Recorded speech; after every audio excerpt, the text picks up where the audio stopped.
বাগেরহাটের হযরত খানজাহান আলী মাজারের দিঘিতে থাকা কুমিরটিকে খুলনায় বন্যপ্রাণী ও প্রকৃতি সংরক্ষণ বিভাগের রেস্কিউ সেন্টারে স্থানান্তর করা হয়েছে। প্রশাসনের উদ্যোগে বুধবার দুপুরে কুমিরটিকে ধরে নিয়ে যায় বন বিভাগের সদস্যরা। জামাল হোসেন বাপ্পার পাঠানো তথ্য ও চিত্রের এক্স রিপোর্ট।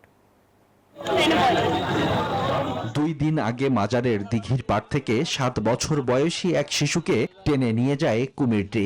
এরপর থেকে মাজার এলাকায় নিরাপত্তা ব্যবস্থা জোরদার এবং কুমিরটিকে অন্যত্র সরিয়ে নেয়ার দাবি ওঠে।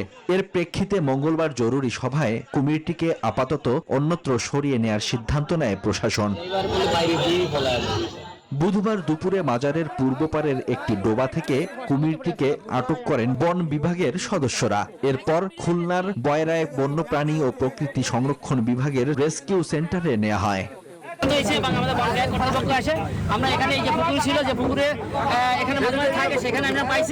সুন্দরবনের করমজল বন্যপ্রাণী প্রজনন কেন্দ্রের ভারপ্রাপ্ত কর্মকর্তা হাওলাদার আজাদ কবির বলেন, কুমিরটির শারীরিক অবস্থা পর্যবেক্ষণ চলছে। সেখান থেকে কুমিরটি সুন্দরবনের করমজলে নেওয়া হবে কিনা তা পরে সিদ্ধান্ত নেওয়া হবে। অবশেষে স্বস্তিতে মাজারের দর্শনার্থীরা।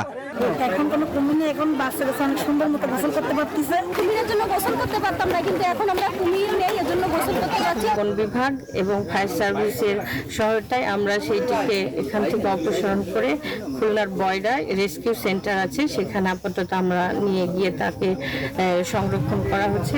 তবে এমন ঘটনার পুনরাবৃত্তি রোধে মাজার এলাকায় স্থায়ী নিরাপত্তা ব্যবস্থার দাবি স্থানীয়দের।